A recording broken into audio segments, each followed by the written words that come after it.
Pues hoy vamos a estudiar el libro de Romanos. Hoy creo que es 25 de octubre del 2016, 26 de octubre del 2016.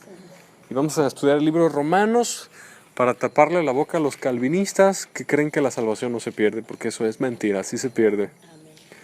Ese virus mortal que ha leudado a la iglesia cristiana, como dice el apóstol Pedro, que las cartas de Pablo tienen algunas cosas difíciles y que los indoctos e inconstantes tuercen la escritura para su propia perdición, ¿verdad? Es bien importante el libro de Romanos. Vamos a estudiar Romanos capítulo 1, verso 1. Vamos a leer, dice: Pablo, siervo de Jesucristo, llamado a ser apóstol, apartado para el evangelio de Dios. Fíjense, aquí queda claro que Pablo es apóstol y es siervo de Jesucristo, y que el llamamiento de apóstol no fue porque lo hicieron apóstol, ¿verdad? Dice que fue llamado. O sea, alguien es apóstol desde que se convierte. No puedes ser apóstol porque ya fuiste muchos años pastor y es un escalafón y ahora vas a ser apóstol porque ya fundaste iglesias. Eso es mentira.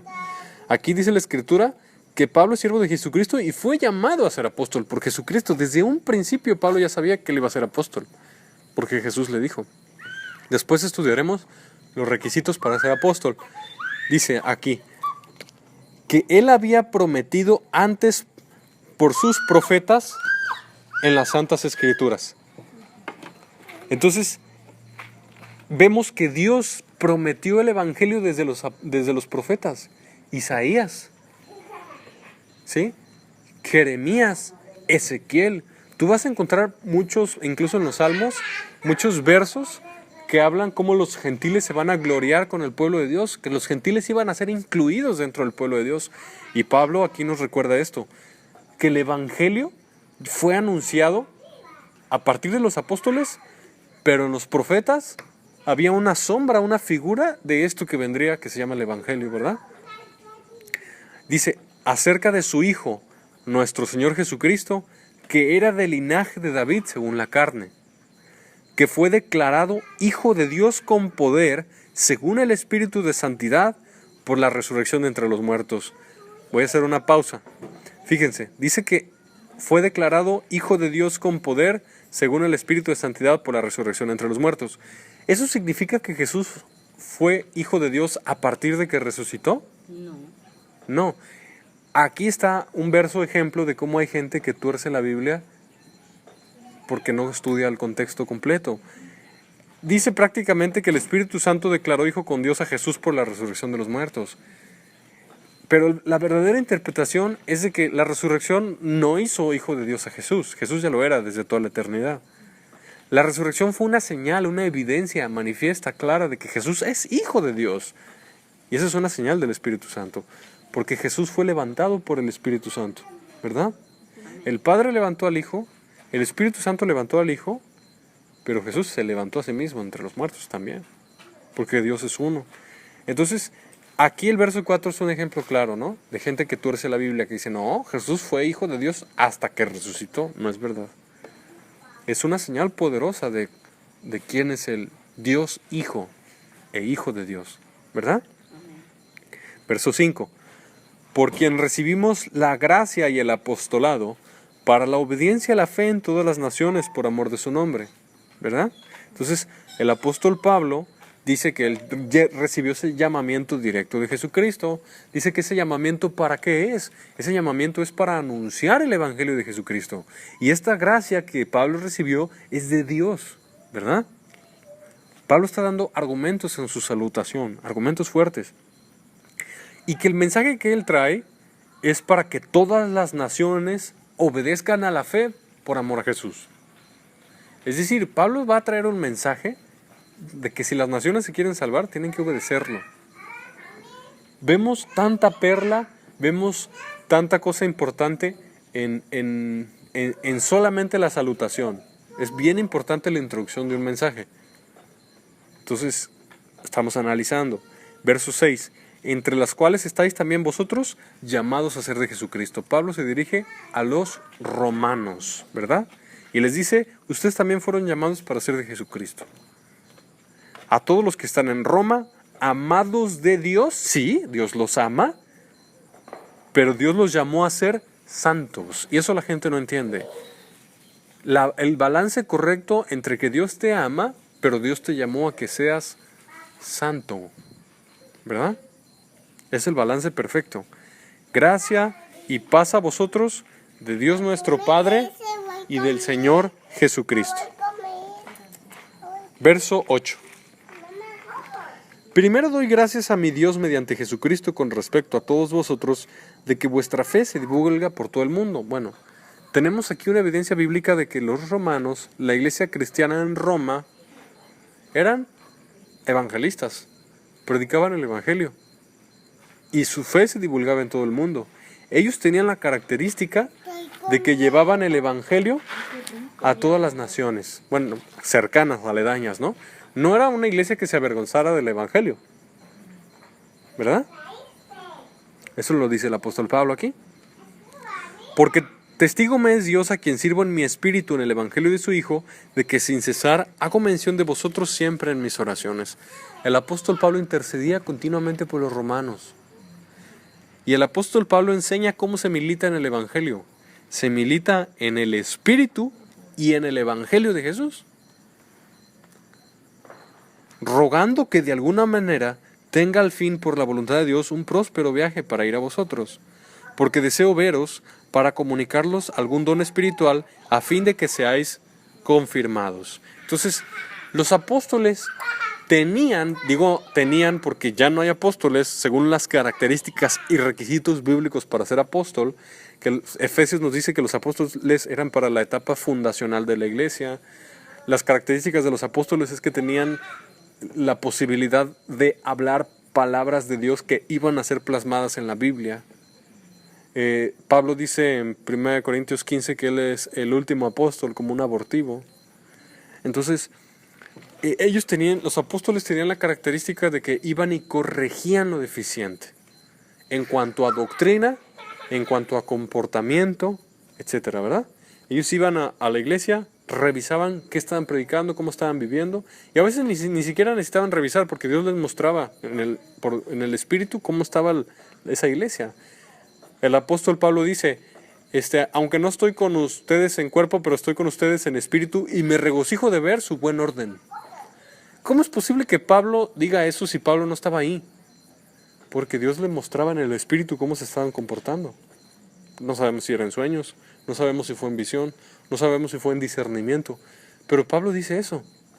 Y aquí Pablo sentía la necesidad de parte de Dios en su corazón de que tenía que ir para confirmarlos en la fe. Y gracias que Dios permitió eso, tenemos el precioso libro de Romanos. Y este estudio va a ser para aclarar bien la doctrina y para que no venga ningún calvinista cuentero que te venga a torcer la escritura y te diga que la salvación no se pierde, porque sí se pierde. Tuercen versículos y no analizan en contexto, para eso estamos. Verso 12. Esto es para ser mutuamente confortados por la fe que nos es común a vosotros y a mí. Ellos iban a ser confortados al recibir tanta doctrina tan preciosa y a ser bien dirigidos, y Pablo iba a ser confortado al haber hecho la voluntad de Dios y estar seguro que ellos se iban a mantener más firmes, ¿verdad? Pero no quiero, hermanos, que ignoréis que muchas veces me he propuesto ir a vosotros, pero hasta ahora he sido estorbado. ¿Qué estorbaría a Pablo? ¿Satanás? Es lo más probable. Para tener también entre vosotros algún fruto, como entre los demás gentiles. ¿De qué está hablando Pablo cuando dijo para tener de ustedes algún fruto? ¿De qué está hablando? Lo más probable es que esté hablando de ofrenda económica. ¿Se acuerdan que en 2 de Corintios, creo que es el capítulo 9, que habla sobre la recolección de las ofrendas? ¿Se acuerdan? Que el que siembra escasamente cosechará, que Dios ama al dador alegre, todos esos versos, porque hubo un gran hambre en Jerusalén y Pablo les dijo, bueno, si los judíos les dieron a ustedes los bienes espirituales, ustedes ahora les deben dar los materiales también. Y juntó ofrendas de las iglesias gentiles y los envió a los pobres de Jerusalén cuando hubo esa gran hambre. Entonces Pablo iba y recolectaba esas ofrendas y él las empleaba para su ministerio, pero también las empleaba para el servicio de los pobres, y enviaba ofrendas a los santos que estaban en Jerusalén, ¿verdad? Y a los romanos también les pidió lo mismo. Verso 14. A griegos y a no griegos, a sabios y a no sabios, soy deudor. Bueno, ¿por qué debe Pablo? ¿Por qué dice que él es deudor? ¿Qué debe? Les debe predicar el Evangelio. Nosotros nos debemos considerar igual que Pablo, deudores de predicar el Evangelio. Eso era lo que él tenía que pagar, llevar el Evangelio. Así que en cuanto a mí, pronto estoy a anunciaros el Evangelio y también a vosotros que estáis en Roma.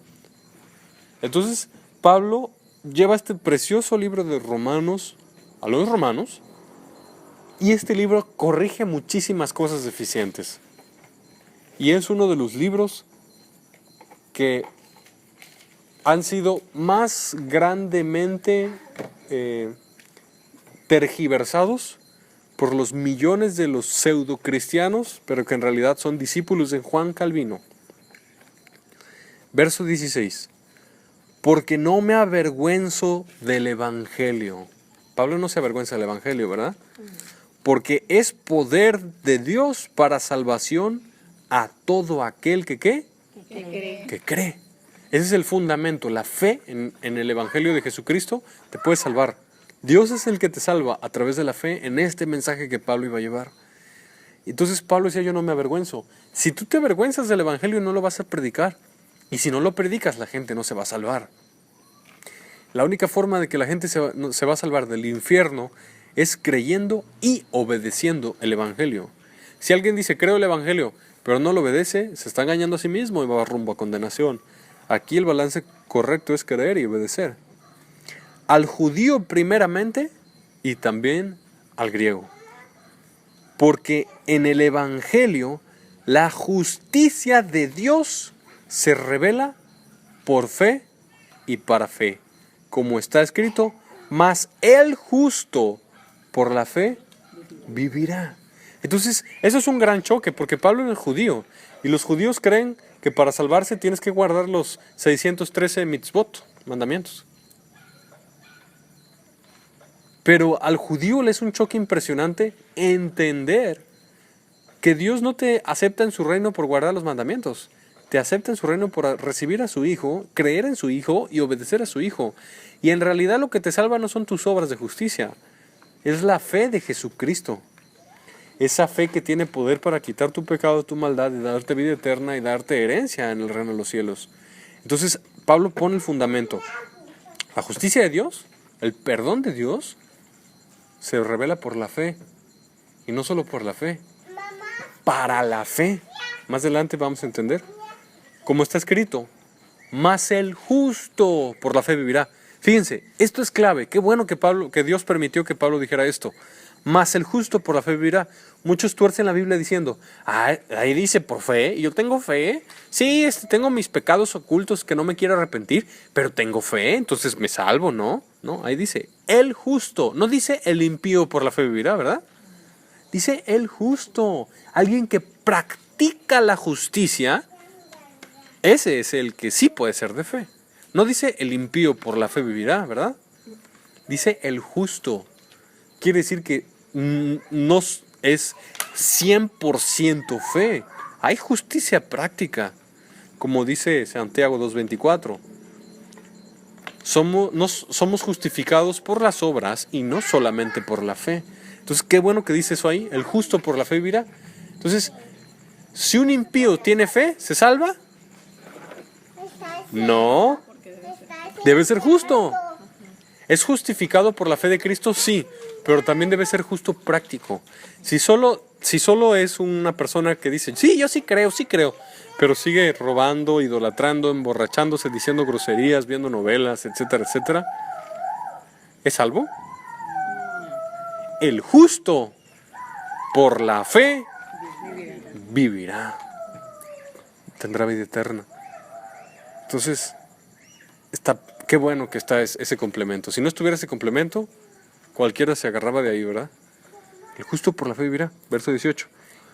Ahora Pablo ya empieza a hablar de la ira de Dios. Este es un tema que la gente no habla. La ira de Dios. Y es un tema que se tiene que hablar.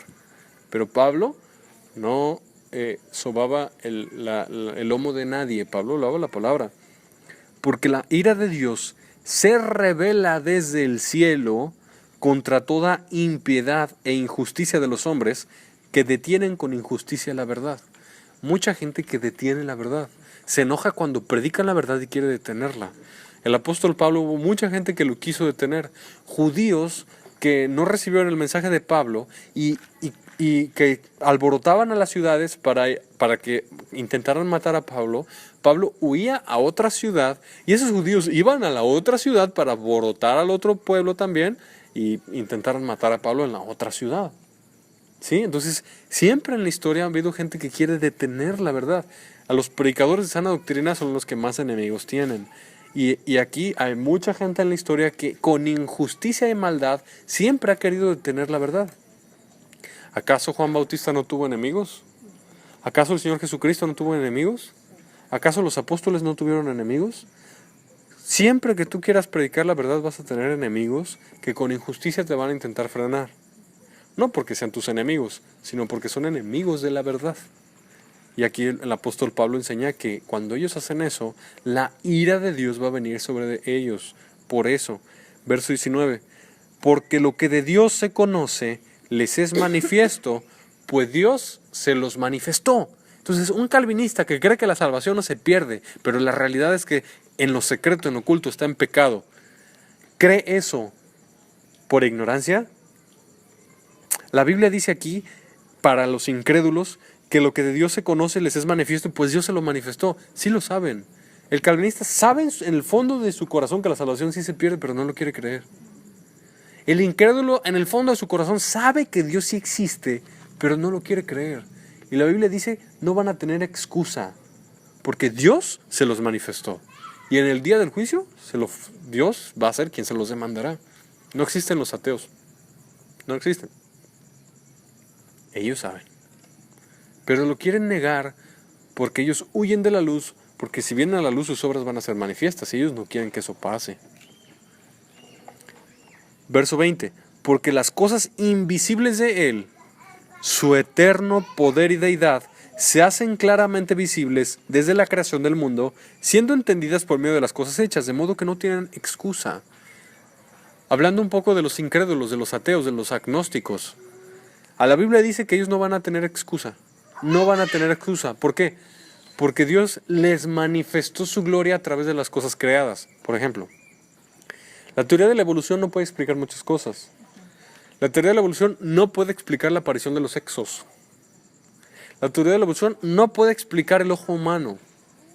Estructuras, por ejemplo, la célula, el interior de la célula es impresionante. Todo tiene que estar embonado al mismo tiempo para poder funcionar. La creación habla de un diseño perfecto de un creador. No existen los ateos. La Biblia dice, el eterno poder de Dios y su deidad se manifiesta en su creación. El homosexual, el sodomita, la lesbiana, ellos saben en el fondo de su corazón que están mal y que están corrompidos. Lo saben. La misma naturaleza se los dice. Ni los perros, los machos van con otro macho, no. Sí se huelen la cola y sí se enciman a veces porque están jugando, pero no se intentan reproducir en serio. Ni los animales son tan corrompidos, ¿verdad? Entonces, la creación les da clases de Biblia y ellos no quieren ver. La Biblia nos enseña que el ciego, el duro de corazón, el apartado, no va a tener excusa en el día del juicio porque Dios mismo es quien se los manifestó en ese predicador personal que todos tienen dentro, que vamos a ver unos capítulos más adelante. Creo que es el capítulo 2. Todos tienen un predicador interno personal que se llama su conciencia. Nadie va a tener excusa. Nadie. El homosexual sabe que está equivocado. No lo quiere aceptar. El ateo también. El calvinista también. Etcétera, ¿verdad? Dice Dios se los manifestó. No tienen excusa. Verso 21. Pues habiendo conocido a Dios, aquí se nos manifiesta que Dios en su conciencia, en lo interior, Dios les habló. No quisieron hacer caso. Pues habiendo conocido a Dios, no le glorificaron como a Dios, ni le dieron ¿qué? No le dieron gracias, sino que se envanecieron en sus razonamientos y su necio corazón fue ¿qué? Entenebrecido. hace mucho tiempo, cuando su conciencia estaba un poquito blandita, ellos sabían sobre Dios. Pero fue pasando el tiempo y ellos metieron argumentos falsos en su mente. No quisieron tomar en cuenta a Dios, no le quisieron dar gracias, lo quisieron sacar fuera de su vida. Quisieron vivir una vida sin Dios. Y la Biblia dice que fue lo que les pasó. Se envanecieron en sus razonamientos y su necio corazón fue entenebrecido. Se llenó de tinieblas y ahora ya no se pueden arrepentir. No es que no se puedan arrepentir nunca, pero simplemente que ya no pueden creer. ¿Por qué? Porque están en tinieblas. Quisieron las tinieblas, amaron las tinieblas, pues van las tinieblas y los cubren. Y ahora de verdad ellos ya no saben si existe Dios o no existe. ¿Por qué? Porque en castigo les vinieron las tinieblas porque ellos amaron las tinieblas. Cuando alguien voluntariamente quiere creer que Dios no existe, van a venir las tinieblas y al final ya no va a saber si existe o no existe. Pero cuando era niño sí sabía. Se va a confundir. Va a entrar en confusión. Las tinieblas te pierden, las tinieblas te extravían, las tinieblas te confunden, las tinieblas te asustan. A tal grado que ya no saben. Ya no saben. ¿Cómo muere un ateo? Aterrorizados. En su corazón. Dice la Biblia, profesando ser sabios, ¿se hicieron qué? Necios. Dios así los ve. Y cambiaron, fíjense, ya nos vamos ahora al tema de los idólatras. Cambiaron la gloria del Dios incorruptible en semejanza de imagen de hombre corruptible, de aves, de cuadrúpedos y de reptiles. Ellos sabían que Dios eterno creó todas las cosas, que existe un Dios. Lo sabían.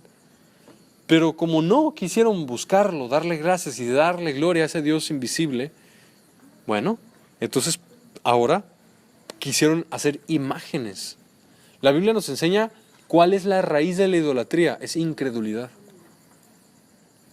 Esa es la raíz de la idolatría. Incredulidad. ¿Y qué fue lo que pasó? Primero empezaron haciendo imágenes de hombres, ¿verdad? Después hicieron imágenes de aves, se fueron corrompiendo. Después de cuadrúpedos y terminaron adorando a Satanás, a la serpiente. La Biblia nos enseña que tienes que elegir o Dios o el diablo. Y que estas personas voluntariamente no quisieron a Dios, por lo tanto, eligieron a Satanás. Qué interesante, ¿no? Que esa cadena de idolatría terminó adorando a los reptiles, a la serpiente antigua, al dragón. Entonces, si tú quieres conocer la Biblia, te da la explicación a todas las preguntas. ¿Cuál es la raíz de los ateos? ¿Por qué los ateos son ateos? Porque voluntariamente quisieron no contener a Dios en cuenta en sus vidas. Y fueron entregados a las tinieblas. Su necio corazón fue entenebrecido. ¿Por qué la gente se hace idólatra? Porque tiene una raíz de incredulidad.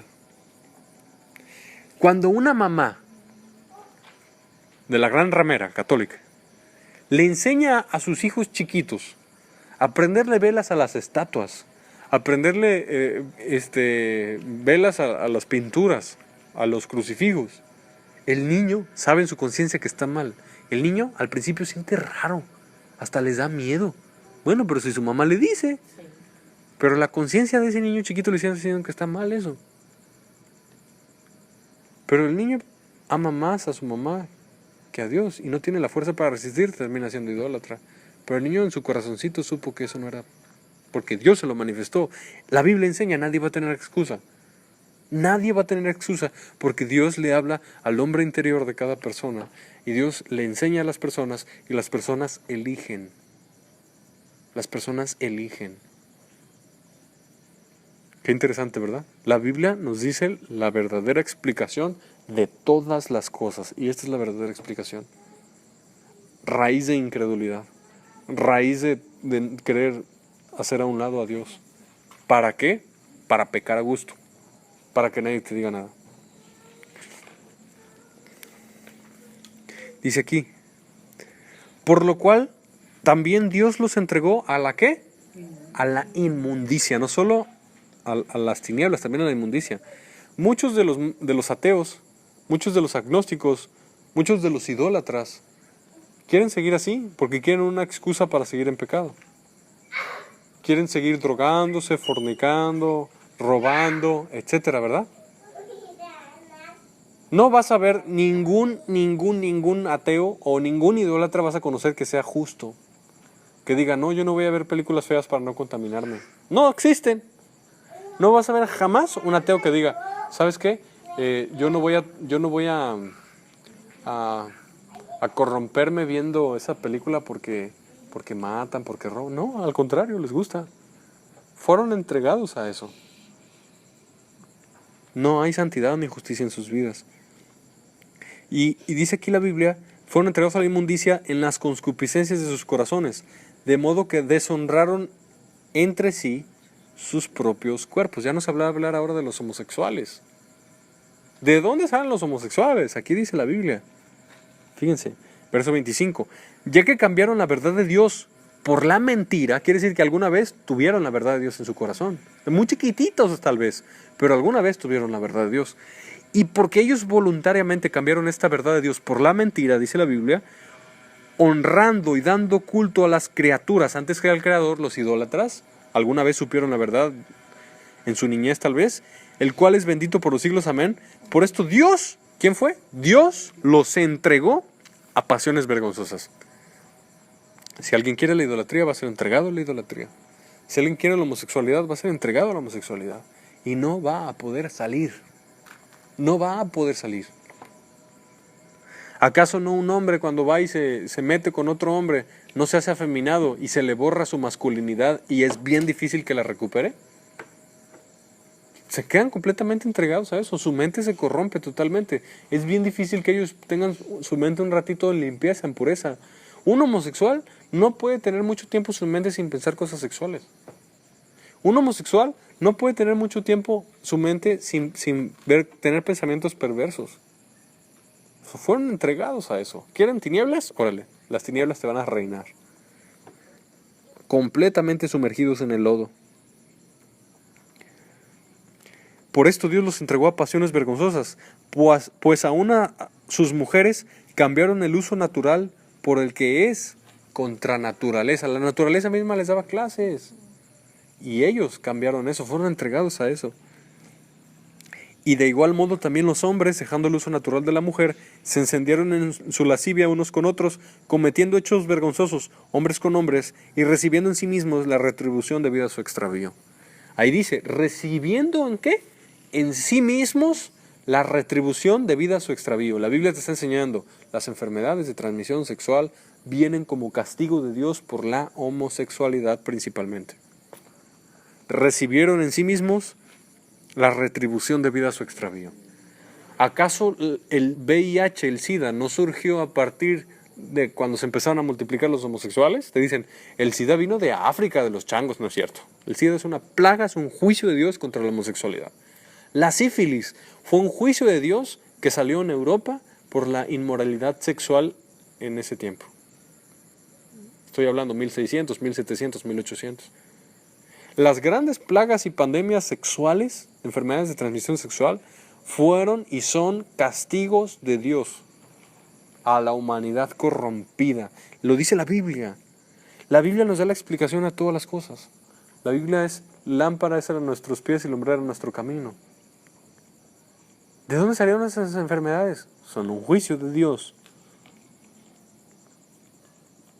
Qué interesante, ¿verdad? Verso 28. Y como ellos no aprobaron tener en cuenta a Dios, ahí está la clave, fíjense. Ellos no aprobaron tener en cuenta a Dios. Quisieron vivir su vida a su manera.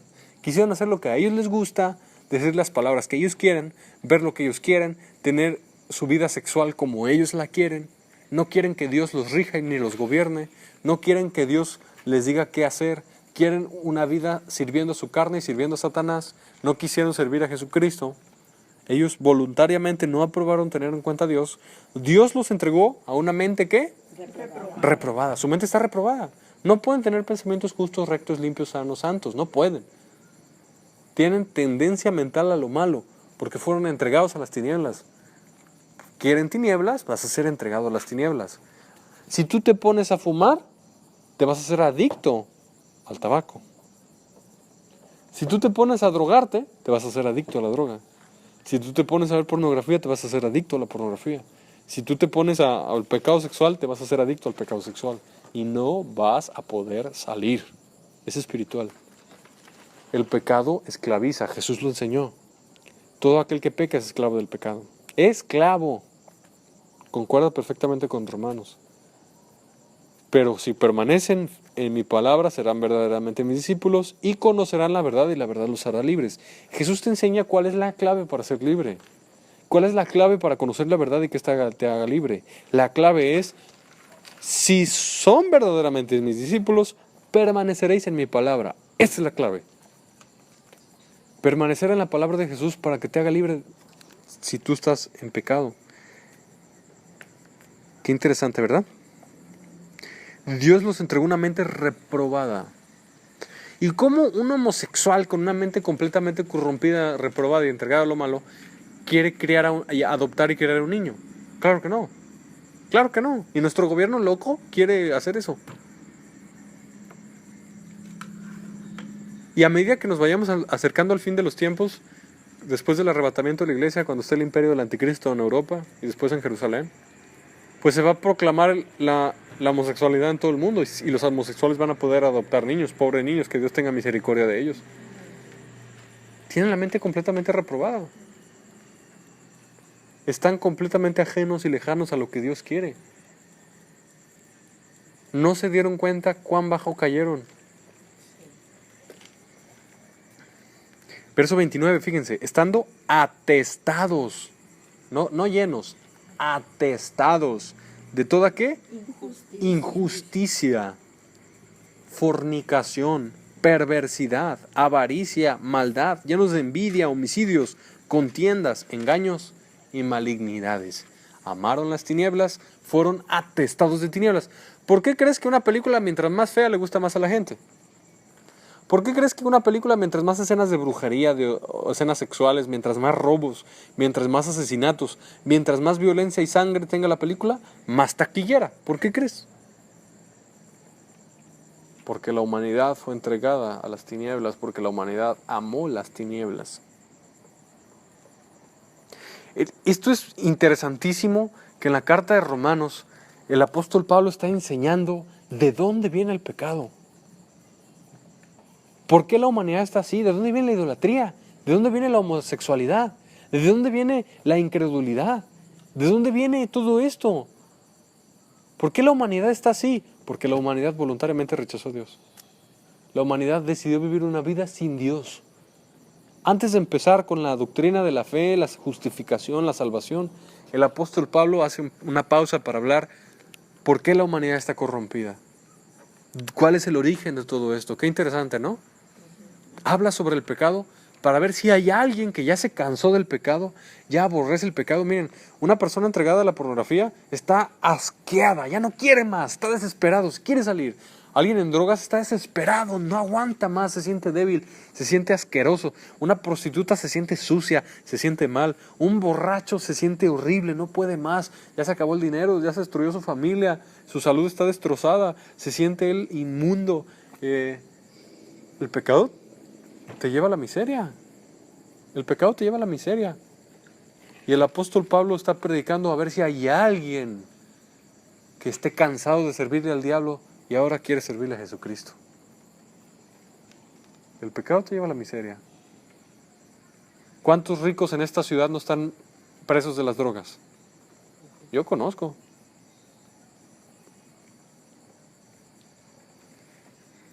Por ahí dicen, el que tiene más dinero peca más. Puede ser cierto. Dice murmuradores, detractores, aborrecedores de Dios. Esta es la clave de dónde vienen. Aborrecedores de Dios, injuriosos, soberbios, altivos, inventores de males. Ese mal no existía y lo inventaron. La adicción a los juegos de video, al Xbox y todo eso, eso no existía. Eso lo inventaron, un inventor de males. El asesinar en juegos de video, eso no existía, lo inventó un inventor de males. Ellos inventan males. Salud. Desobedientes a los padres, necios, desleales, sin afecto natural, implacables, sin misericordia. ¿Se fijan? Todo lo malo. Todo lo malo. Y así es la humanidad. Es una radiografía de la humanidad. Y todavía hay gente que cree que es buena. Por favor, la humanidad está totalmente corrompida. quienes habiendo entendido el juicio de Dios, que los que practican tales cosas son dignos de muerte, o sea, ya ellos saben que Dios va a juzgar. Ellos saben en lo profundo, allá muy adentro de su corazón, que los que practican tales cosas son dignos de muerte. No solo las hacen, fíjense, sino que también se complacen con los que la practican.